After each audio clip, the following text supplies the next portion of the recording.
आज इस अध्याय में हम राणा हमीर से लेकर महाराणा कुंभा तक के मेवाड़ के शासकों का अध्ययन होते करेंगे। हैं हमीर। हमीर की हमने थोड़ी सी चर्चा करी थी। हमीर सिसोदिया के नाम से इसे जाना जाता है और ये है मेवाड़ का उद्धारक, हम इसे कह सकते हैं कि मेवाड़ में देखो जैसे ही अलाउद्दीन खिलजी द्वारा चित्तौड़ को छीन लिया जाता है उसके बाद में मेवाड़ समाप्त ये करता है। कौन है? हमीर। और दूसरा इसको उपाधि दी गई है कौन सी? विषम घाटी पंचानन, यानी विपरीत परिस्थितियों में ये शेर के समान निर्णय लेने में दक्ष है, यानी शेर के समान ये निर्णय ले सकता है। कौन है? हमीर सिसोदिया। और ये शासन करता है 1326 से लेकर 1364 ईस्वी तक। इसके बाद में एक शासक बनते हैं छत्तर सिंह, ये शासन करते हैं 1364 से लेकर 1382 ईस्वी तक। इसके बाद में आते हैं लख सिंह या लाखा सिंह,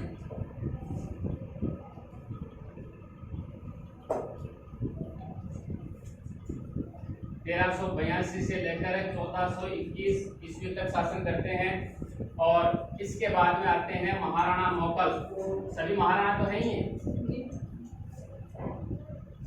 ये 1421 से लेकर 1433 तक शासन करते हैं। और इसके बाद में आते हैं वो जिनकी अपन चर्चा कर रहे हैं। कौन है? ये करते हैं 1433 से लेकर 1468 तक। और इनका पुत्र होता है एक उद्दा इनकी 1468 में हत्या कर देता है। यहाँ तक देखेंगे, फिर सांगा देखेंगे हम कैसे कहाँ कैसे सांगा के अंदर बाकी आगे की वंशावली अपना देख लेंगे। अब देखो थोड़ा थोड़ा करेंगे क्योंकि मुख्य तो अपने को कुंभा में चलना है। अक्षेत्र सिंह जो है इसके समय पहली बार मेवाड़ और जो मालवा है उनके बीच गतिरोध शुरू होता है। अब देखो अगर हम मानचित्र में देखते हैं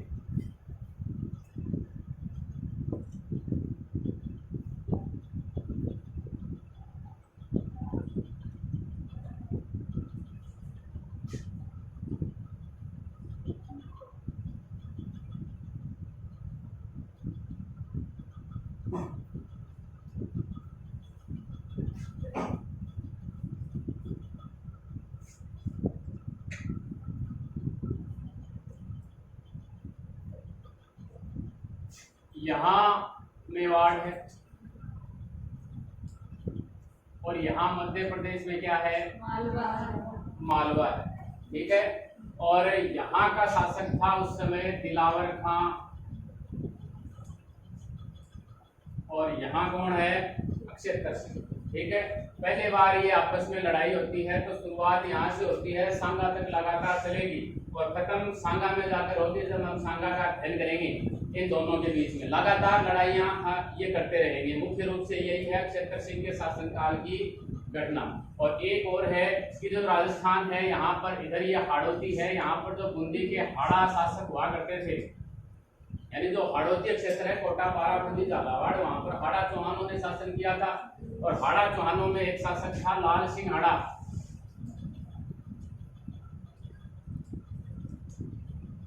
इनके साथ में युद्ध होता है और इस युद्ध में दोनों ही मारे जाते हैं। छत्र सिंह भी मारा जाता है और लाल सिंह हाड़ा भी मारा जाता है। फिर उसके बाद में अगले शासक होते हैं इसके पुत्र लख सिंह, लाखा सिंह। और हम इसको लक्की समझ सकते हैं, मिल रहा है ना सब कुछ। लक्की इसलिए समझ सकते हैं कि इसके समय में जावर की खान अपने आप ही मिल गई इसको उदयपुर के अंदर। जो उदयपुर है यहाँ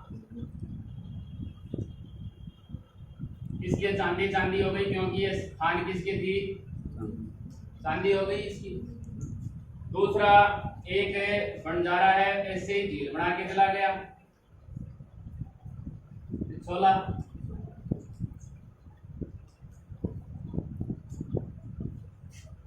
और बुढ़ापे में इसका एक और ब्याह हो गया। 3 मुख्य घटनाएं हैं इसके जीवन की। जावर के खान उदयपुर में, इतना याद रखना, चांदी की बंजारे की जो झील है जिसने बनाई थी उसके बारे में हम थोड़ा सा अध्ययन करते हैं कि जी यहाँ पर सिटी प्लेस है उदयपुर के अंदर,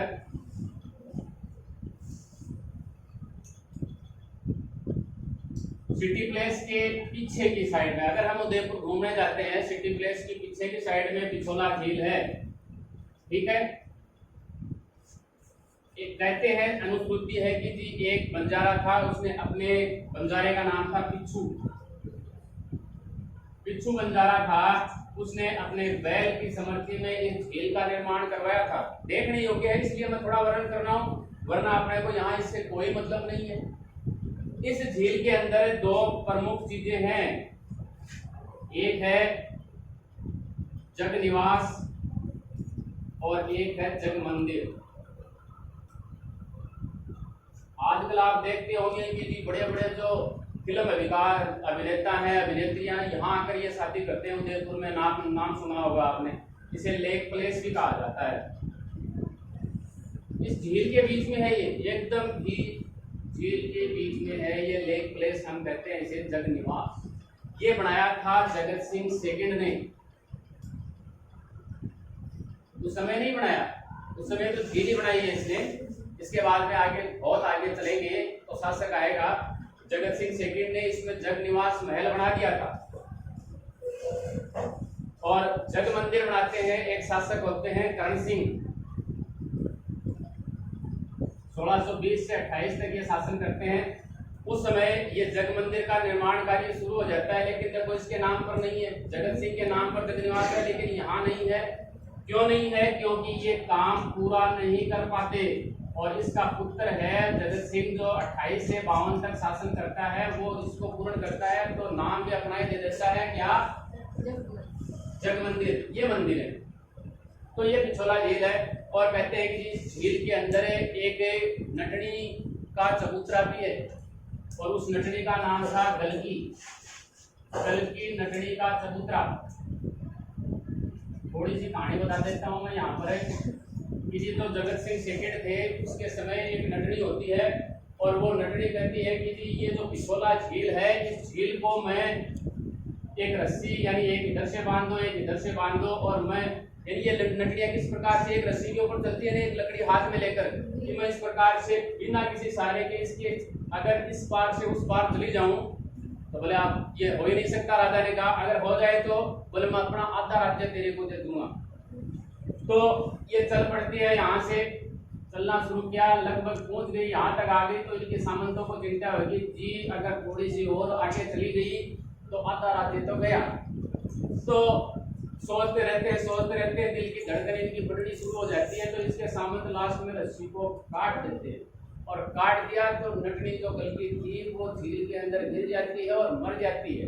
अब इसको डर लगता है फिर जगत सिंह सेकंड को, जी कि जी अगर इस प्रकार से मैंने कर दिया, देखो पहले भूत प्रेतों से बहुत डर लगता था कि जी इसकी आत्मा कहीं भी कभी आ सकती है और हमारे परिवार जनों को नुकसान पहुंचा सकती है, तो इसने इसकी याद में यहाँ पर गलकी नटनी का चबूतरा बना। अब हम इससे आगे चलते हैं। लक्ष्य सिंह दूसरी है बुढ़ापे में शादी। सब कुछ यानी कैसे होता है कि जो मारवाड़ है, देखो ये मेवाड़ है, और यहाँ जो जोधपुर आगे वगैरह जो एरिया है वो कौन सा है? मारवाड़। एक शासक होते हैं यहाँ के राणा चूड़ा, ठीक है, राणा चूड़ा है, वो शासन करते हैं 1300 तो यहाँ पर क्या है 1384 से लेकर 1423 तक ये शासन करते हैं। और इसके बाद में इसका एक पुत्र होता है राव कान्हा, वो शासन करता है, और उसके बाद में शासन करता है राव रणमल।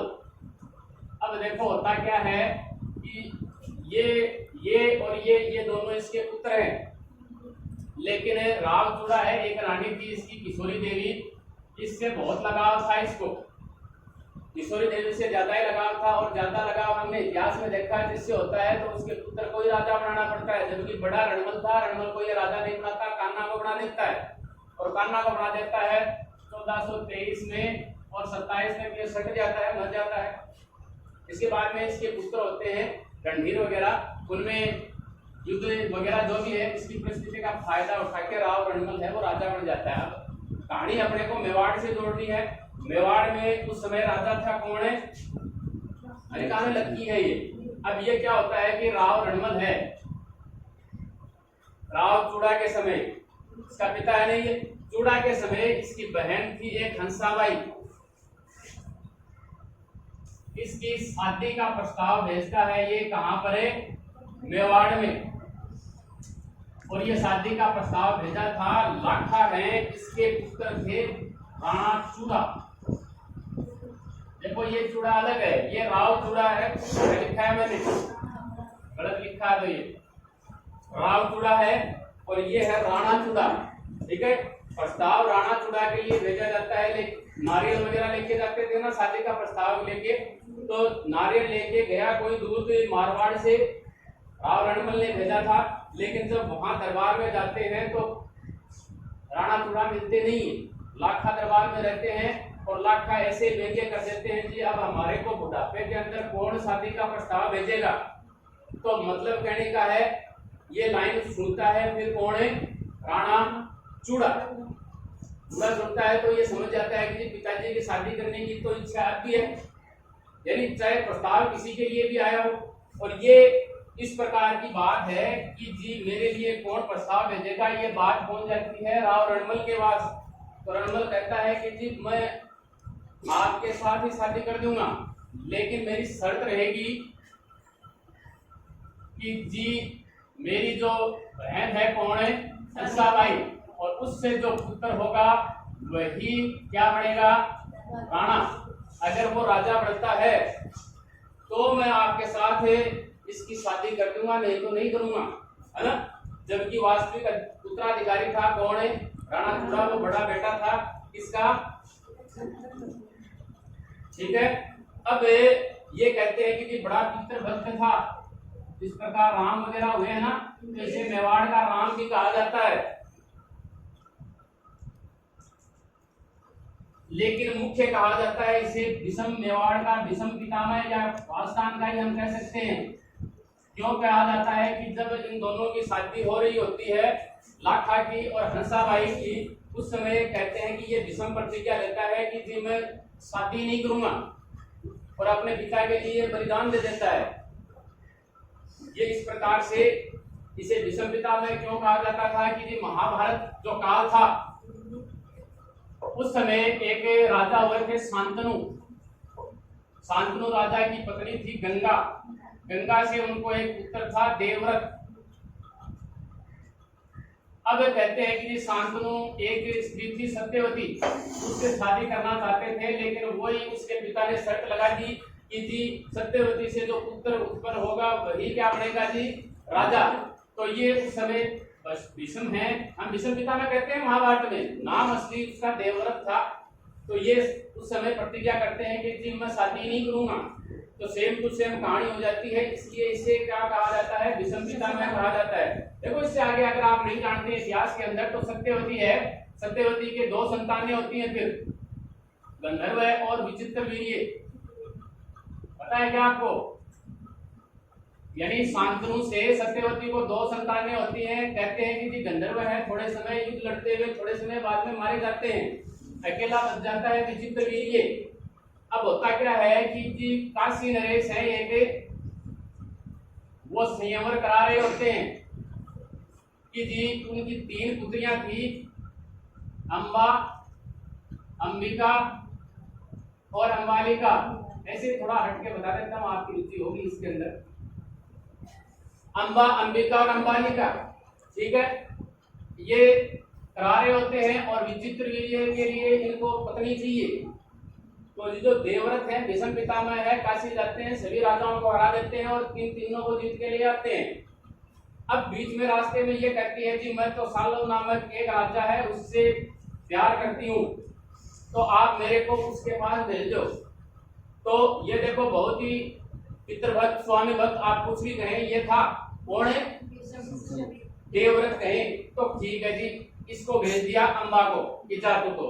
अब दो जो बच जाती हैं अंबा और अंबालिका, इनको कहाँ ले जाया जाता है? और इससे शादी कर दी जाती है। और जब ये अंबा जाती है सालो राजा के पास में, तो ये इसको स्वीकार नहीं करता, कि भाई तेरे को जितना किसी ने है मैं तेरे को पत्नी नहीं बनाऊंगा, तो ये वापस आ जाती है किसके पास में, देवव्रत के पास में। यदि आप मेरे को जीत के लाए हैं तो आप ही शादी कीजिए, तो ये कहता है कि जी मैंने तो प्रण किया है, मैं तो शादी नहीं करूंगा। तो ये अपने प्रण पर अडिग था।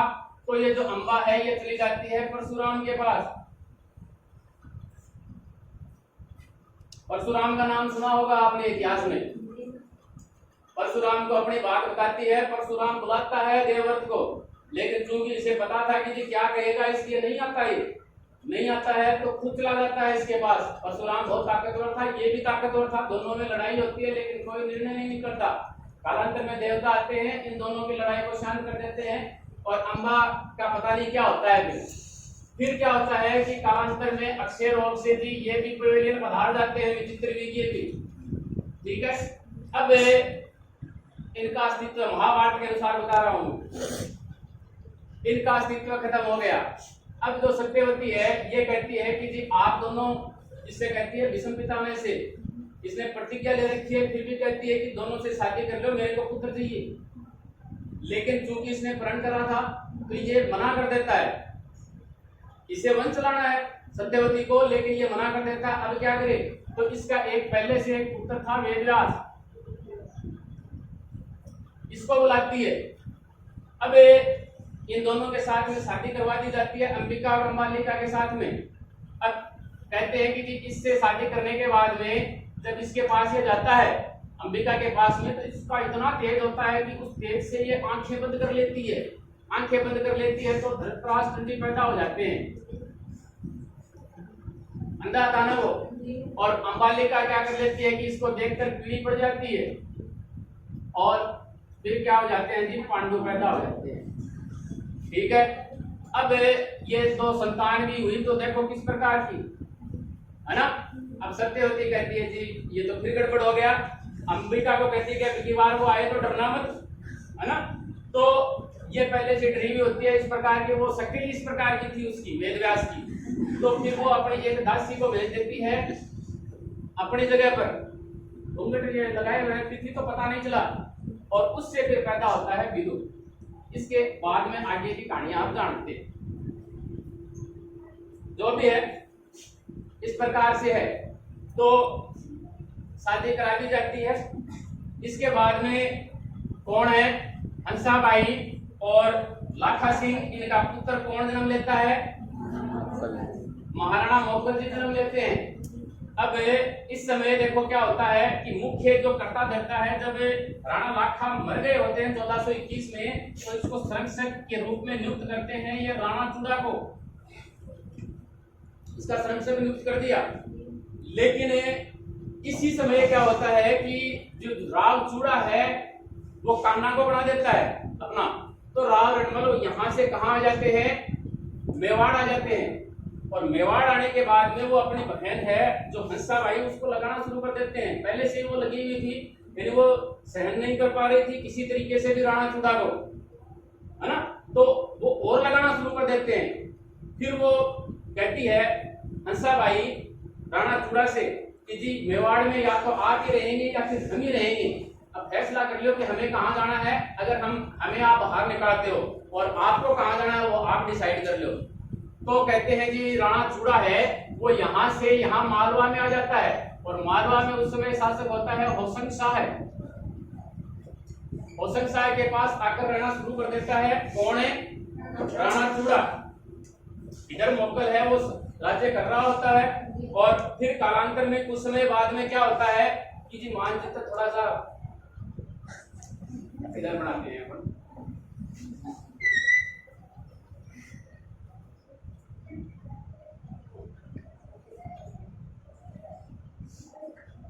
इतना बहुत है।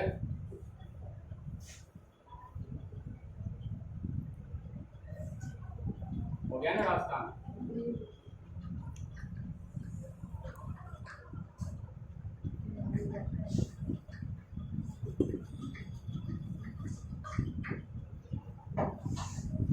हाँ, यानी इस मालवा में आ जाते हैं। यहाँ पर कौन है, तो राणा चूड़ा।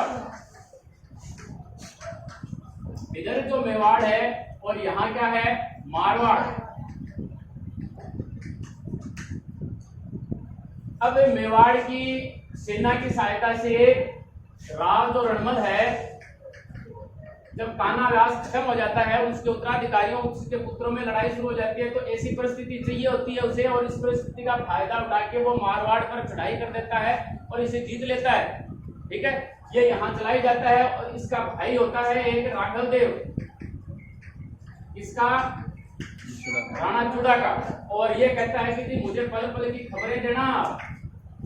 राघव देव से कहता है राणा चूड़ा कि जी मेवाड़ में यानी ये बहुत ही स्वामी भक्त पितृ भक्त जो भी है एकदम था, ये कौन राणा चूड़ा, तो अपने भाई को कह जाता है जाने से पहले कि जी मेरे को मेवाड़ की पल पल की खबरें चाहिए। तो ये जब आगे और बढ़ता है, यानी मेवाड़ के अंदर अपने सामंतों को नियुक्त करना शुरू कर देता है। यानी पहले तो यहाँ पर मेवाड़ के सामंत थे, अब राठौड़ सामंत यहाँ उनकी जगह ले लेते हैं। तो ये बात जो मेवाड़ के सिसोदिया वाले हैं उनको अच्छी नहीं लगती, और ये राघव देव को भी अच्छी कैसे लगेगी। तो ये राघव देव ने विरोध कर दिया इसका, यानी इसके पास भी कोई महत्वपूर्ण पद था, इसलिए इसने विरोध किया, तो इसकी क्या करा दी थी, हत्या करा दी। अब हत्या कराने के बाद में ये वापिस पूरे दोनों के ऊपर इसका अधिकार हो जाता है। कालांतर में फिर क्या होता है कि हंसा भाई को पता चलता है कि जो कुछ ये हो रहा है वो हो न हो, ये मेरे भाई के कारण हो रहा है।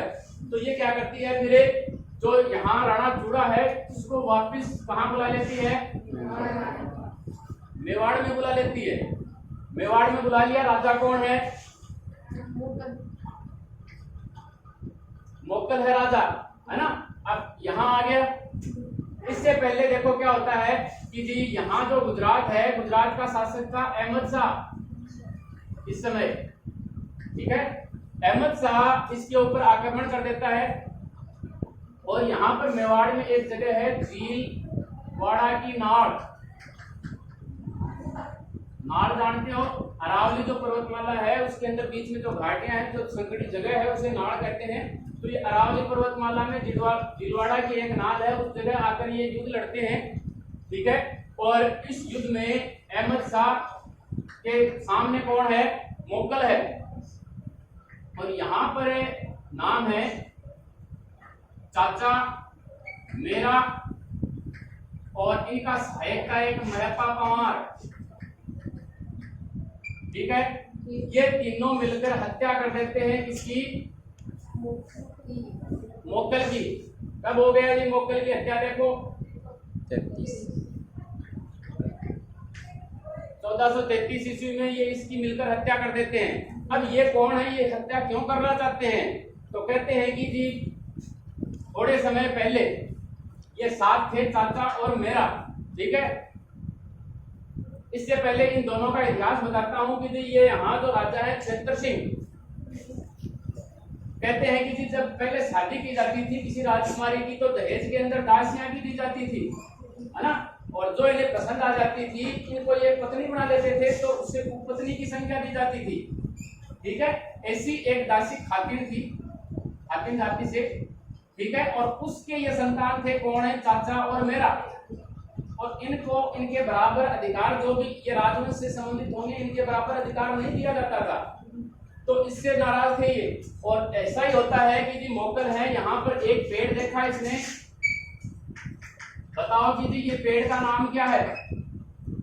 मोगल पूछता है इन दोनों से कि जी इस पेड़ का क्या नाम है, तो ये सोचते हैं कि जी ये मेरे को नीचा दिखाना चाहता है, इसलिए इसने ऐसा पूछा है। तो इसके अंदर इन दोनों के अंदर प्रतिरोध की भावना, प्रतिशोध की भावना आ जाती है, इसलिए जब ये यहाँ पर मिलते हैं भीलवाड़ा में, तो ये इसकी हत्या कर देते हैं। तो हत्या कर दी, अब राजा बढ़ेगा जी कौन है, कुंभा। मेवाड़ की महाराणा कुंभा से पहले के शासकों का हमारा ये अध्याय यहीं समाप्त होता है। कुंभा के बारे में हम अगले वीडियो में अध्ययन करेंगे।